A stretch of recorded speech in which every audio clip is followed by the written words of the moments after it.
Hey, everybody, and welcome to this month's Book of the Month discussion. Susie Zurenda and I are here with Mary Martha Greene, and I just want to give y'all a brief introduction to Mary Martha. She is an award-winning cook, and she says, okay, so the award was in ninth grade for baking French Napoleon pastries for State Foreign Language Day, but it was first place, and she still has the trophy. After this stunning victory, she dreamed of a culinary or at least creative career. Her dreams were waylaid by her family court judge father her freshman year of college when she came home for Christmas break, and he informed her she'd be reporting for duty as a page at the South Carolina State House in January. That led to a career in government relations and politics. Throughout her career, Mary Martha has shared her love of cooking, baking, and entertaining to aid her in making friends and influencing people in the legislative, political, and fundraising arenas. She has also used these skills to help her clients with business development. Since the publication of her first book, The Cheese Biscuit Queen Tells All, by the University of South Carolina Press, Mary Martha has been featured at all sorts of events.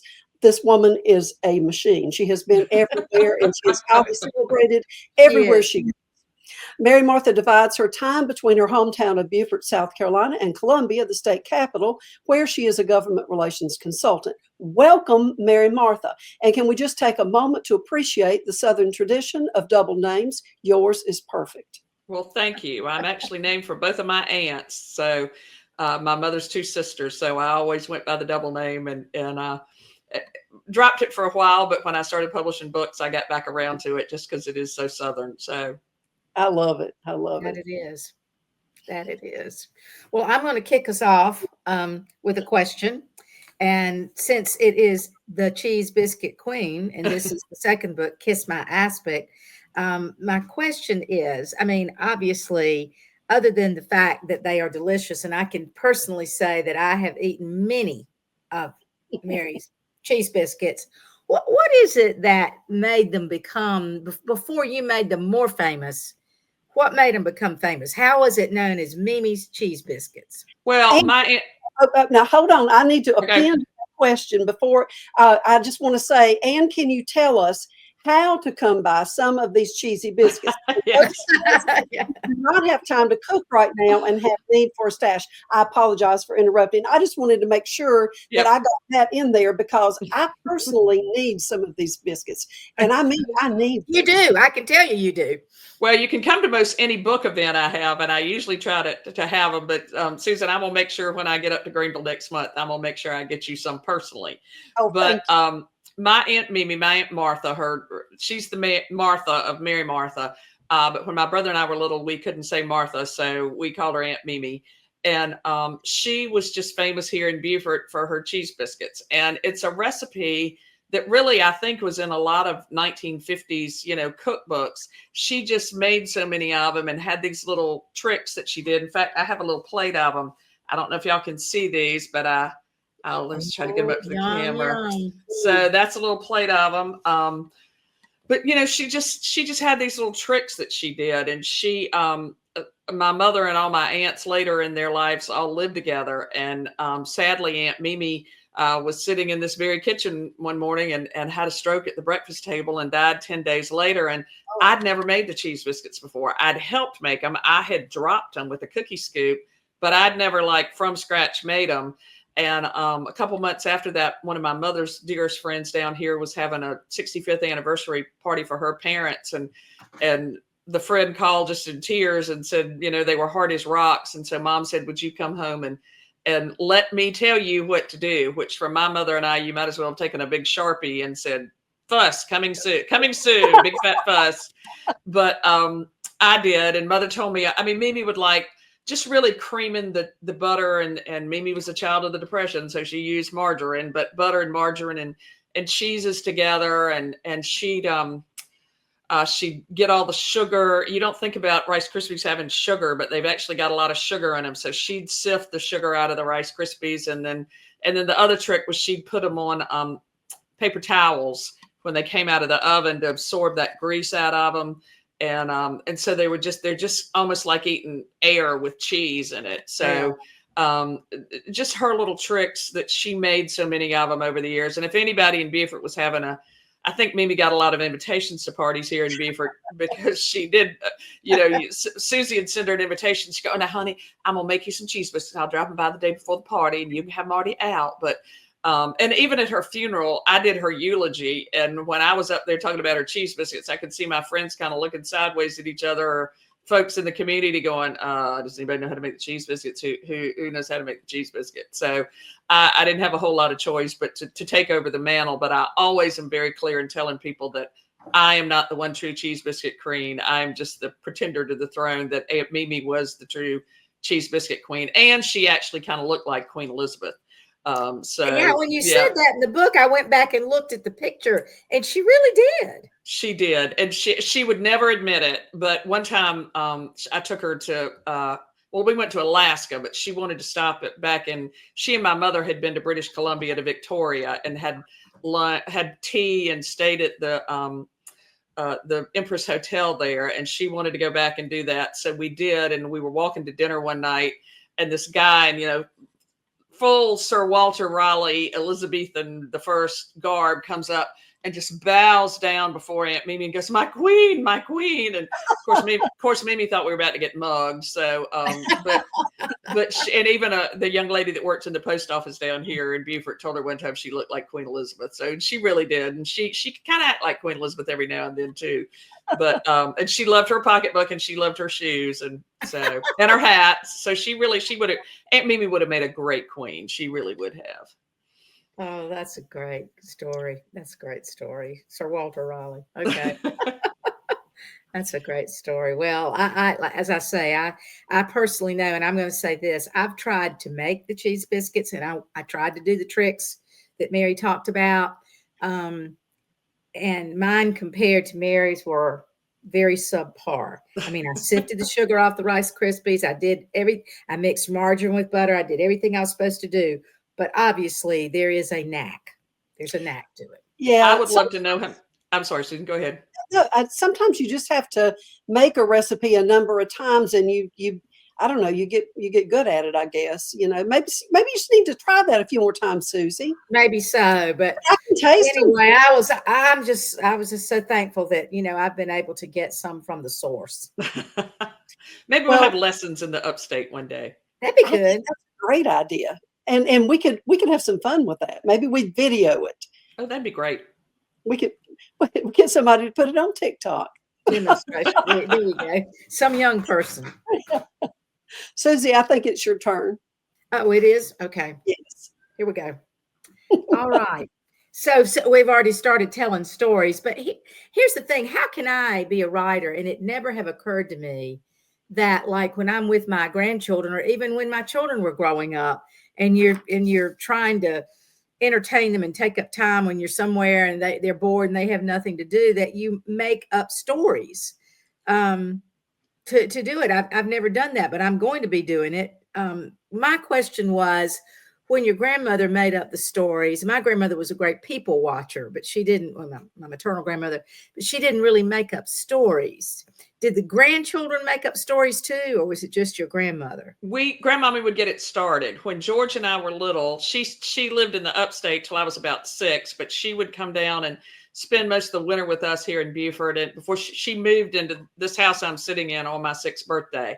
But, when we were kids and Mom didn't want to take the whole entourage of Gran and George and me into the grocery store or whatever, we'd end up sitting in the car with Grandmommy. And she was a great people watcher, but she'd carry it sort of one step forward, and she'd see some lady going in the grocery store and she'd say, "Well, what do you think she's going in there to get?" Well, my mom was a home ec major in college, and on Friday nights, if my parents didn't have some social engagement they had to go to, George and I and Mama would usually get in the kitchen and make a cake or some dessert for the weekend. And so in mine and George's little minds, a cake was just always getting ready to break out somewhere. So of course we thought the lady was going in the store to get the ingredients to make a cake. Well, then what was Grandma would say, "Well, what's the cake for?" "Well, it's for a birthday party." "Well, whose birthday is it?" So we would be off on this long tangent about a cake that may or may not be getting made for a birthday party that may or may not exist. But it kept George and I entertained, and it kept us, I think it broadened our imaginations. My grandmother had taught 4th and 5th grade for years. And so it broadened our imaginations, but it also gave us both a lifelong love of stories. My brother Yes. loved stories as much as I did. And you know, Pat, I'm down here in Pat Conroy country. Pat Conroy said that the most beautiful words in the English language, or the most powerful words in the English language, are tell me a story. And I think my grandmother truly believed that, but she'd take it one further and say, let's make up a story. Yeah, I love that. I mean, I am, because I can't tell you the number of times that I end up stuck with a grandchild or something in the car, and they're, you know, I'm bored. I want to get out. Da, da, da, da, Yeah. da. I'm going to do this. Nobody ever played that with me, but I think I've been playing it in my head my whole life. I think I still do. You know, I make up stories about, you know, Yep. whatever people are doing, you know, if they cross my path or whatever. When I met my best friend when I was in college, I passed that along to her, and we would be out, you know, and about when we were in college, and we'd make up stories about people that we went to college with. And now we both, you know, 45 years later, still live in the same college town in Columbia, and we'll see somebody and go, did he really do that? Or was that a story we just made up about him? And sometimes they kind of merge together. And so we've had to kind of go back and think, did that really happen, or did we make that up? So, well, I am particularly intrigued by the story about your brother and the possum. In fact, I'm very curious to know how it was that he had this possum mascot years before the possum incident. I mean, I find that very curious. Well, you know, possums. Sometimes truth is stranger than fiction. So it was my brother's partner. My brother had passed away, and my brother's partner started bartending at a bar. And this, long story short, this possum got in their house. I'll let y'all read about it. But so I'd written the possum story, and you know, this is something important about stories and getting those stories down while people are still with us. My brother's partner, I'd wanted to tell the possum story. I even found a possum pie recipe. Now it's not real possum. It's Jello and pudding, and it's from it's the official state pie of the state of Arkansas. So I don't know why it's possum pie from Arkansas, but I'd already found a funny recipe to go with it. And Al, George's partner, had helped me write it and get all the details right. And then sadly, he passed away just as the book was getting ready to go to print. And, you know, that was a big lesson for me, to make sure you get those stories and recipes down while you still got people with you. But and I'd never seen that picture before, but when we were cleaning out their house and going through pictures, darned if we didn't, it was almost like foreshadowing, as we'd say in the literary world. Dolly Possum was the WCOS, the country music station in Columbia, was their mascot. And George and Al had a florist for many years. And apparently at one of their open houses, Dolly Possum had come and done a radio broadcast. So I had the picture of Al and the possum. I had the possum story, and I had the possum pie recipe. So they just all kind of came together in the book. But I just died laughing when I saw that picture of Al and the possum. It was like, oh my gosh, it was just meant to be. Oh, it's fascinating. Oh, golly.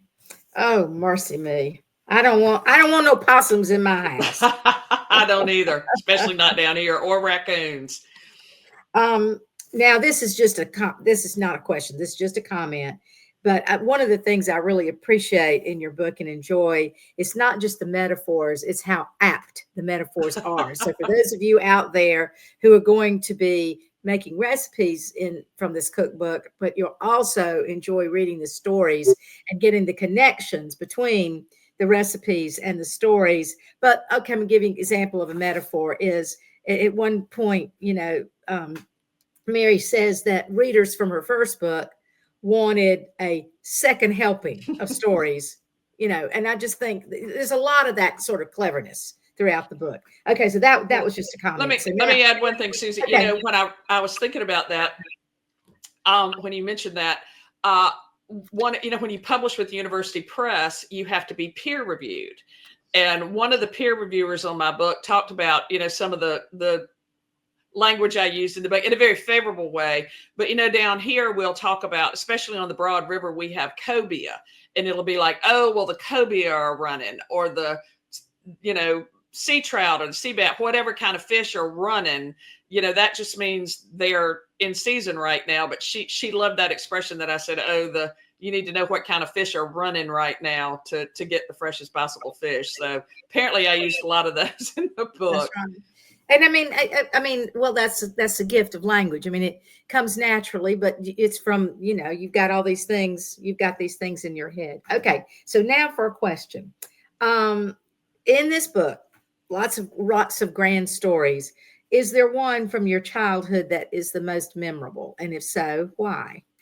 One story that I particularly love, and it goes back to my grandmother, and it goes back to pictures like Susan just talked about. I was going through looking for some specific pictures that I wanted to include in the book, but I found this picture of my grandmother and my aunts standing in front of this long ago Christmas tree that they had. And my grandmother, when they first moved down here, she still loved to garden, and we had a gardener that would come help her. And at Christmas time, Earl wanted to bring her Christmas tree. He lived out in the country, and he would go cut her either a cedar tree or a pine tree. And one day while my aunts were at work, my grandmother and Earl were going to put the tree up. And you remember those old fashioned stands that had the ring and then the fluted part that the water stayed in, and then the three legs that went out from it.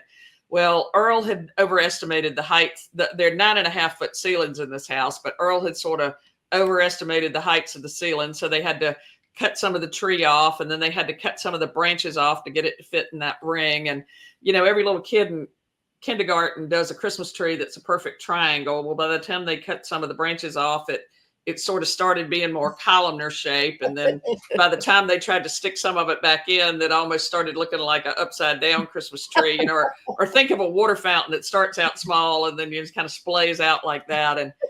And Grandmommy didn't want to hurt Earl's feelings of how the tree looked. So they proceeded to put the lights on, and then they decided there really wasn't a central place to put the star. So they just kind of put it to the side. And then my grandmother made these beautifully decorated, you remember the red satin balls you used to could get, and they're kind of back in vogue. And she would save any pieces of jewelry she broke during the year and decorate them with those. So they put all those balls on, and I'm sure a little bit of tinsel. And Earl left for the day thinking it was just a beautiful tree. And my Aunt Mimi would have come in first from work, and Aunt Mimi could put that finger up beside her face and do like, there's something just so wrong about that, but I can't quite place what it is. And I'm sure she gave her one of those not quite sure what's wrong with it looks. And my grandmother looked at her and said, "This is the tree Earl brought me. Earl is my friend. This is the tree we're using." And Mary would have come in next, and I'm sure tried to make a few adjustments to it. And my grandmother told her, "This is the tree Earl brought me. Earl is my friend. This is the tree we're using." And that night, my older brother, George was 4 years older than me, but he was about 12 at the time. And Mama and George and I came over here, and George was a perfectionist. I mean, he could take something apart and put it back together better than it was in the first place. But George looked at the tree and burst out in tears. It was like, "Oh, Grandma." And he was a florist. I mean, yeah, he was later a florist. So yeah, but he was 12 at the time. This was pre-florist days, but he burst into tears. But he had it in him. And he said, "Oh, Grandma, please let us go. We cut our tree at a Christmas tree farm, or, get them from the Piggly Wiggly or whatever." And he said, "Oh, please let us go get you a tree."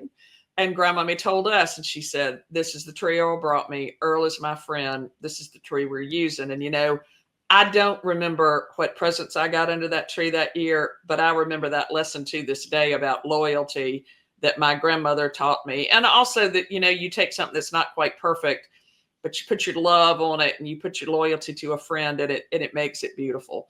And I'd not thought about that story in years. And I found that picture, and the picture's in the book of Mimi and Mary Dobb and Grandmommy standing in front of that tree. And you can it almost looks like it has antlers, or, antenna, like a little Martian would have, because they're all sort of going out in different directions. But finding that picture, and sometimes pictures stir memories and stir stories that you want to write about your family, and or about good food. And so that's one of my favorite stories in the book, and just so summed up who my grandmother was. So Earl gave me this tree, and Earl is my friend. And this is the tree we're using. I pass by Earl's house every time I come home, or where his house was. I think some of his children have built a pretty home on it. But yeah, I think about Earl all the time.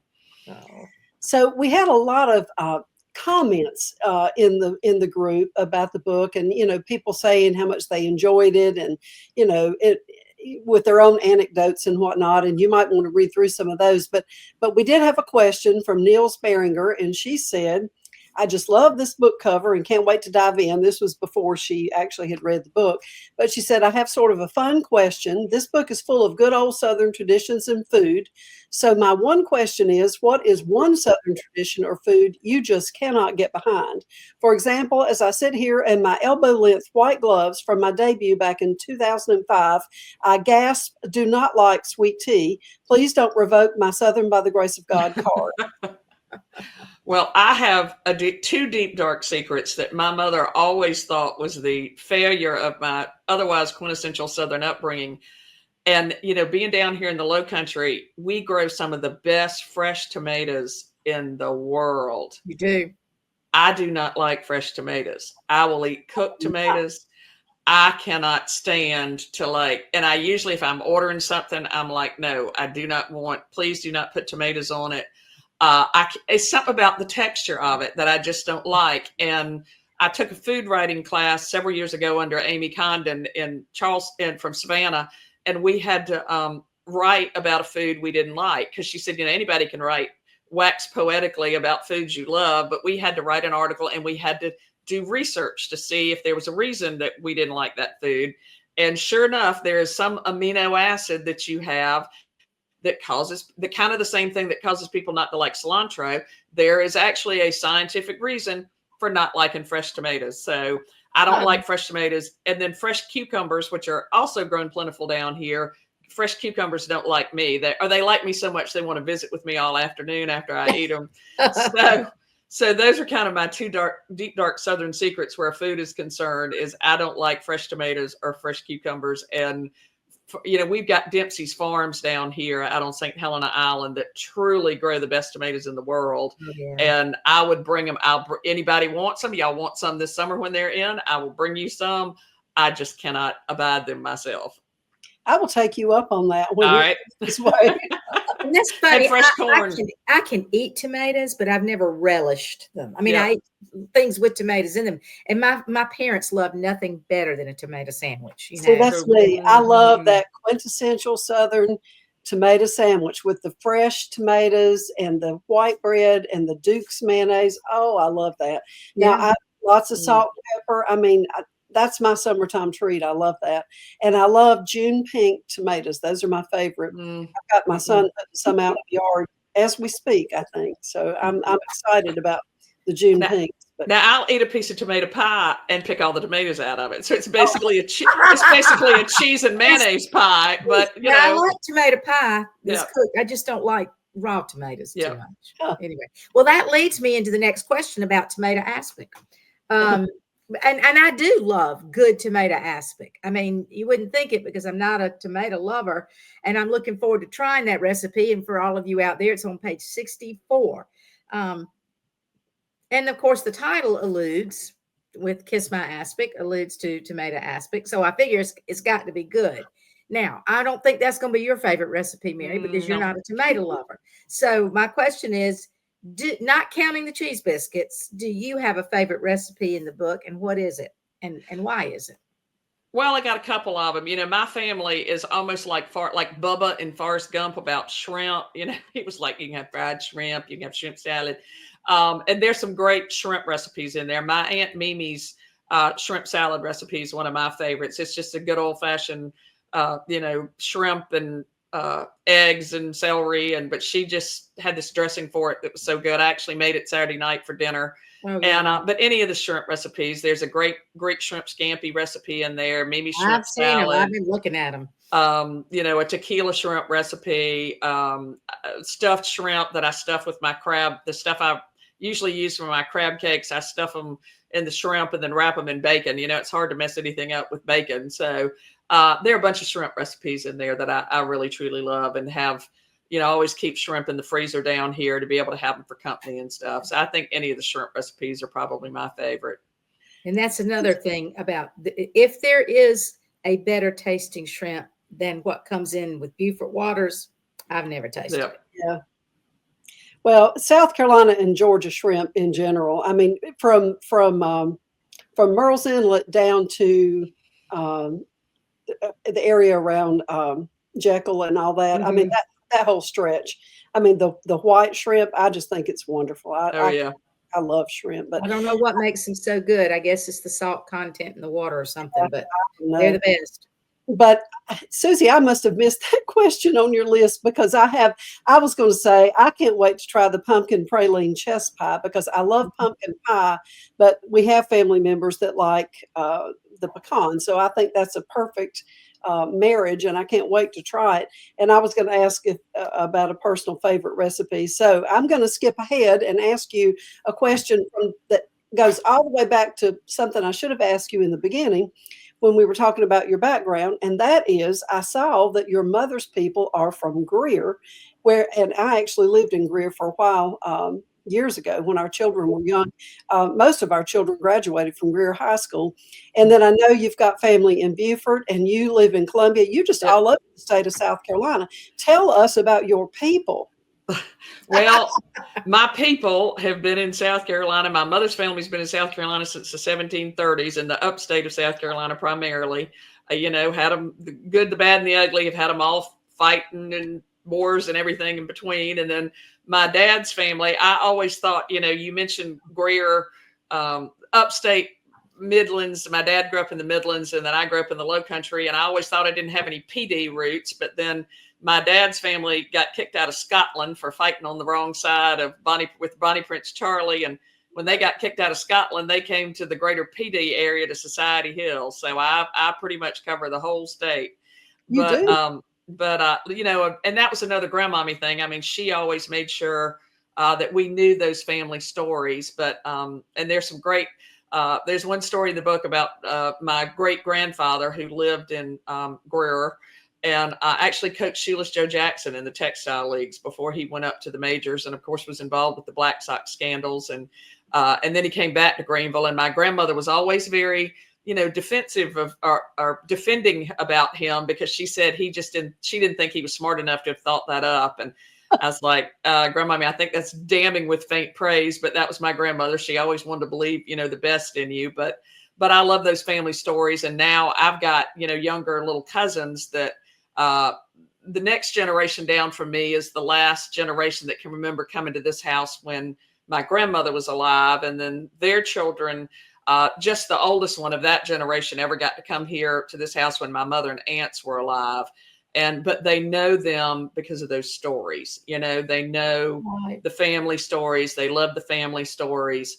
And even one of them that's a freshman now in college, when he was down last summer, right before he went off to college, he's like, Aunt May, I love to hear those stories. And they also love the food, the sitting around the table talking about what food they made kind of leads into telling some of those stories too. So I think that's a real important thing Yeah. to be able to pass those stories down, and the food facilitates that conversation, if you Right. will. And that was what, so often I think we like certain foods because of the associations we have with them. I mean, one of my grandchildren had to write something about me, grandmother, what was my favorite food? Well, she knew. She said it was watermelon. And you think, well, why would watermelon be somebody's favorite food? But when I was a child, it was a huge treat to get that watermelon and take it out on the picnic table and cut it open and eat it. We didn't get to do it very often because my mama didn't like messes and it made a big mess. And I think sometimes it's the stories, the associations, the times that we have had with particular foods that make us love those foods so much. And so, I mean, I love cream spinach, and that's another recipe I want to try. So I picked that one out. We could go through every recipe in the book and be interested in where it originated, but just that one as an example. I figure a lot of these recipes have originated, just like the cheese biscuits, from stories, from associations, from the times that you ate this. Is there an origin for that spinach recipe? That one actually is a relatively new recipe that I've tried because one of my godchildren loved this cream spinach at Trader Joe's. which they only have at Christmas time. And, she wanted cream spinach and they didn't have it. So, and I love Boar's End cheese more than just about any other kind of cheese. So I was trying to think of what would be a good way to address her need for cream spinach, but also come up with something that would be sort of unique. And so that's kind of where the Boar's End cream spinach came from. And I kind of continued to tinker with it. And we actually, the Heart Fund Ball is a big deal down here in Beaufort, and they have different dinner parties around town. And then you go for dinner and dessert, or dancing and dessert at a central location. And we actually served that cream spinach this year for the dinner that some friends of mine did at the Heart Fund Ball. They planned the whole menu out of the new cookbook, and that was kind of the theme of their dinner. But sometimes you just gotta do something to make a child happy, and that's where the lack of cream spinach at Trader Joe's led to the cream spinach. That's a great origin. Yep, that sounds like an amazing event. The Heart Fund Ball. It's a lot of fun and raises a lot of money for Beaufort Memorial. So that's good. That's very good. So, Mary, tell us what is next. So we have the Cheese Biscuit Queen, the original one, and then Kiss My Aspic. And is there going to be a volume 3, or are you working on something else? Well, I really want to write a novel at some point. Now, if my friends get nervous over me writing stories, and when they hear I can write a novel and it can, like, stories that I'd get sued for, otherwise I can tell in a novel because, it's fiction, that makes them really nervous. But I've kind of have been piddling around with that for several years. But I really want to write a book about holidays and occasions. And there's a great quote that I love that sort of come back to me recently from a movie called Mr. Megorium's Wonder Emporium. And the end of it is, your life is an occasion, rise to it.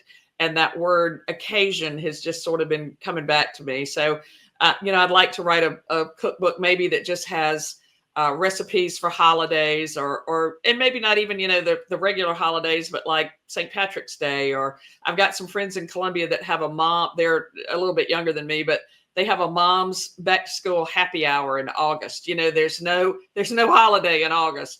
But just something like that. And they all get together and compare, well, little Susie's in this class this year, little Mary's in this class. Can we get them together if they don't already know each other? So I just think writing one about maybe having two cocktails and 5 appetizers, and here's what you can do for different occasions during the year. Yeah. But I love that occasion word. Yes. So that's kind of what I'm kicking around next. I got to, now USC Press might have a completely different idea, but that's kind of where my head is right now.